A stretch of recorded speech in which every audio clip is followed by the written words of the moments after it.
I have never known a film to be so poorly titled, or maybe so poorly paced. I'm struggling to identify where exactly the problem lies with this one.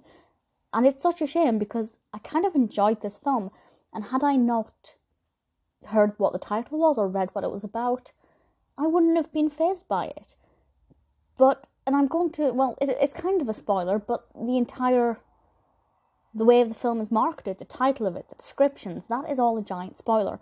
Basically, it's called Divorce Invitation. The descriptions everywhere on Amazon, and I watched it on Amazon Prime and on IMDb, all highlight the fact that our protagonist, Michael, played by Jonathan Bennett, really enjoyed his performance, gets married, but he then meets somebody who he believes to be his soulmate, and in order to divorce his current wife, he has to throw her a divorce party, and that means he has to hand out divorce invitations.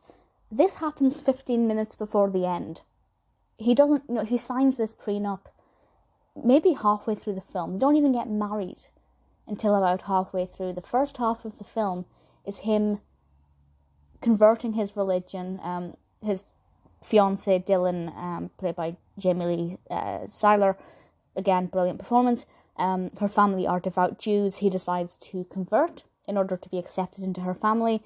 And the first half of the film is him going through, I guess, the conversion, if you like, the circumcision and the baptism and things. And it's quite sweet. It's quite nice to see. He clearly loves her.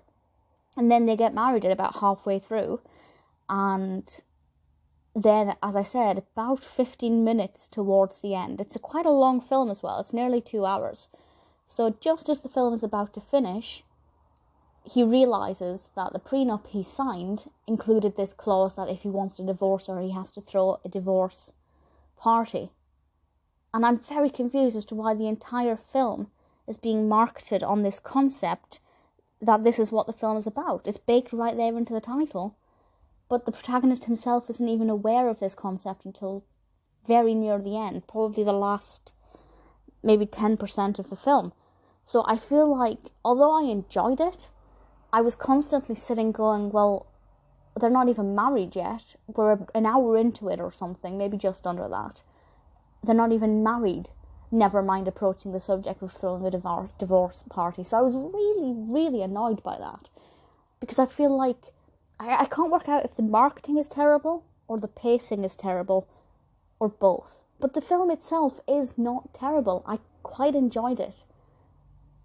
It's just not about what it says it's going to be about. So when you expect one thing and you get something completely different, it's quite a frustrating experience because I was just sitting there for nearly 2 hours going, well, nobody's even mentioned the word divorce yet.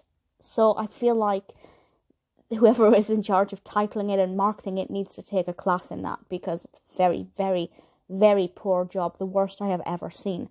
The film is pretty decent. It's pretty good. It's quite comical. I have read some reviews of people from the Jewish faith who say that they're quite offended by some of it. But from what I can tell, a lot of the creatives are themselves Jewish. So it's not like it's an outsider creating jokes about something they don't understand. So I don't know. I don't have an opinion on that. I obviously, not being Jewish, I can't really have an opinion on that aspect. Also, Elliott Gould is in it, who I really like. I always enjoy his comedic performances. That was definitely a pull factor. So would I recommend it? I would recommend it on the condition that you accept that it's not about what you think it's going to be about. It's actually quite witty. The characters are relatively well developed.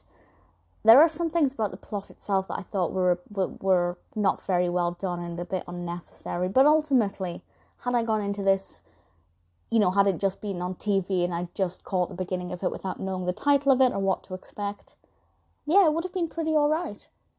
But the fact that it's trying to sell itself as this film about a divorce party, and that isn't even a thing in this until the last 10-15 minutes, I don't know what they were thinking.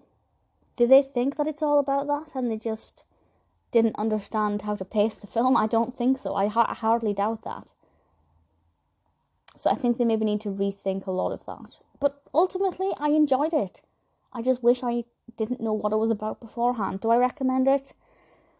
Yeah, if it sounds like your kind of thing, give it a go. I may have spoiled bits of it for you now, but as I said, the dialogue's quite good, the protagonist's easy to get on with, Elliott Gould is brilliant in it.